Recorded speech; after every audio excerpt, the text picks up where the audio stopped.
வணக்கம். நாம இன்னைக்கு பார்க்க போறது கிறிஸ்துவின் பாடுகள பத்தி. ஆனா இது வெறும் ஒரு வரலாற்று நிகழ்வு கிடையாது. அதுல ஒவ்வொரு கட்டத்திலயும் ஒரு ஆழமான நோக்கம் இருக்கு. வாங்க அந்த முக்கியமான நிகழ்வுகள ஒன்னொன்னா பார்க்கலாம். முதல்லயே ஒரு விஷயத்தை தெளிவுபடுத்திடலாம். நாம இந்த முழு சம்பவத்தையும் எப்படி பார்க்க போறோம்னா, கிறிஸ்துவின் பாடுகள்ங்கிறது எதிர்பாராம நடந்த ஒரு விபத்தோ இல்ல சக்தி குறைஞ்சு போனதால நடந்ததோ கிடையாது. இது ஆரம்பத்திலிருந்தே திட்டமிடப்பட்ட ஒரு நோக்கத்தோட நிறைவேற்றம். இது ஒரு சோக கதையை விட ஒரு நோக்கத்தோட பூர்த்தின்னு புரிஞ்சுக்கிறது தான் ரொம்ப முக்கியம். சரி, வாங்க கதைக்குள்ள போலாம். இது எங்க தொடங்குதுன்னா, அந்த கடைசி இரா போஜனத்திலிருந்து வரப்போற எல்லா நிகழ்வுகளுக்கும் இதுதான் ஒரு அடித்தளத்தை அமைக்குது. இந்த கடைசி விருந்துல இயேசு ஒரு புது உடன்படிக்கையை ஏற்படுத்துறாரு. தன்னோட உடலும் ரத்தமும் கொடுக்கப்படும்னு ரொம்ப தெளிவா சொல்றாரு. அதே நேரத்துல ஒரு அதிர்ச்சியான உண்மையும் வெளிப்படுது. கூடவே இருந்த 12 பேர்ல ஒருத்தர் அவரை காட்டி கொடுக்க முடிவு பண்ணிட்டாரு. யோசிச்சு பாருங்க, ஒரு பக்கம் இவ்ளோ புனிதமான ஒரு விஷயம் நடக்குது, இன்னொரு பக்கம் உள்ளிருந்தே ஒரு துரோகம். அங்கிருந்து நாம கெத்செமனே தோட்டத்துக்கு போறோம். இங்கதான் கதையோட உணர்வுபூர்வமான ஒரு திருப்புமுனை ஏற்படுது. இங்க பாருங்க, இந்த ஒப்பீடு ரொம்ப முக்கியம்.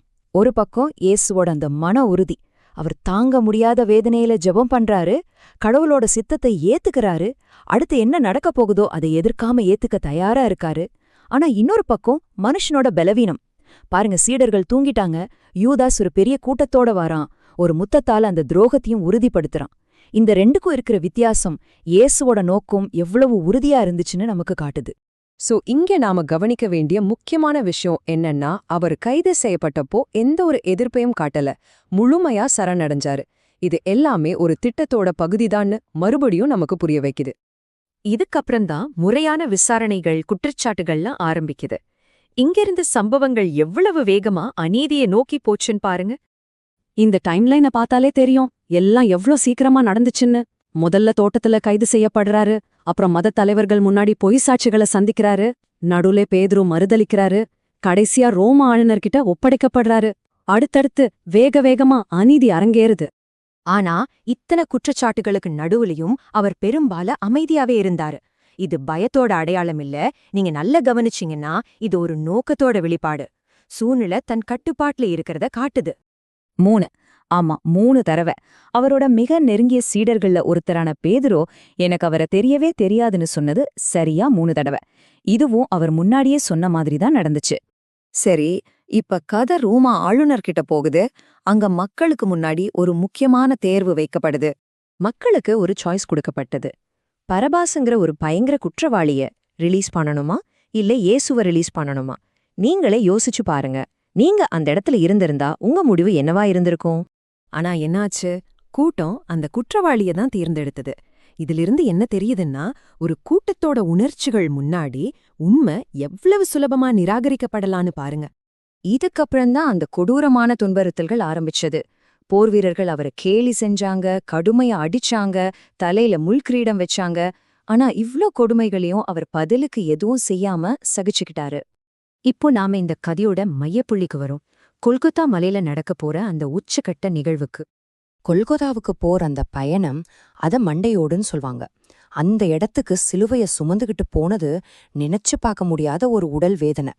அவர் சிலுவையில் அறையப்பட்ட அந்த நேரத்துல அந்த தேசம் முழுசும் இருள் சூழ்ந்துடுச்சு. இது அந்த நொடியோட தீவிரத்தை காட்டுற ஒரு பெரிய அடையாளம். கடைசியா அவர் சத்தமா கத்தி தன்னோட ஆவிய ஒப்படைக்கிறார்.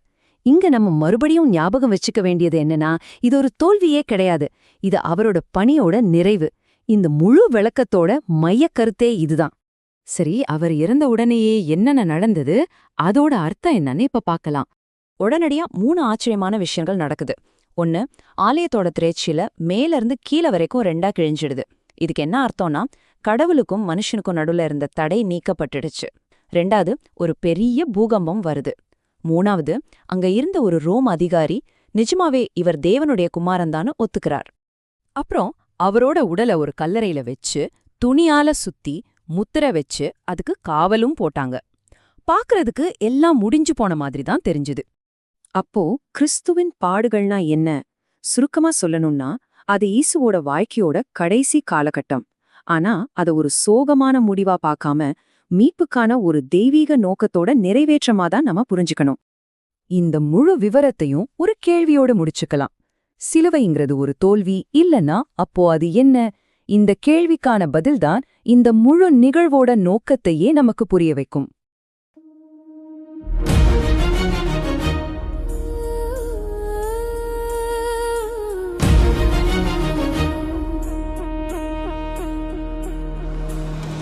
இருள் வந்தாலும் ஒளி மறையாது, துன்பம் வந்தாலும் மனமுடையாது.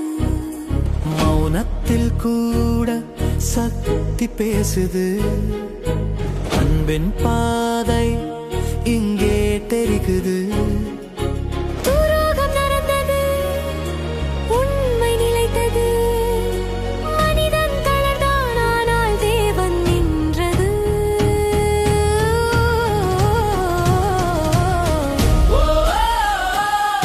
இது தோல்வி இல்லையே, இது வெற்றி பாதையே. குருசில் நின்ற அன்பு பேசுது, உலகம் முழுதும் நம்பிக்கை தருது.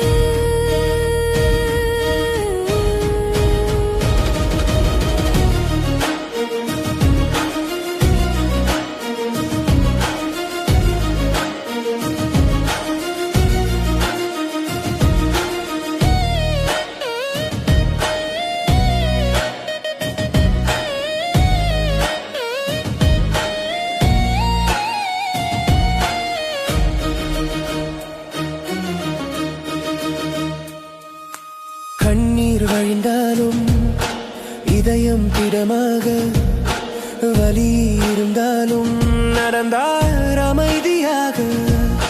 கூட்டம் சத்தம் போட்டாலும் உண்மை மட்டும் நிலைத்ததா? நண்பன் மறந்தான், உலகம் திரும்பியது.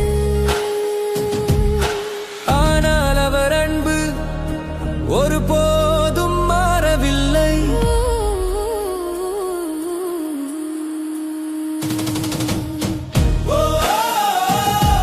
இது தோல்வி இல்லையே, இது வெற்றி பாதையே. குருசில் நின்ற அன்பு பேசுது, உலகம் முழுதும் நம்பிக்கை தருது.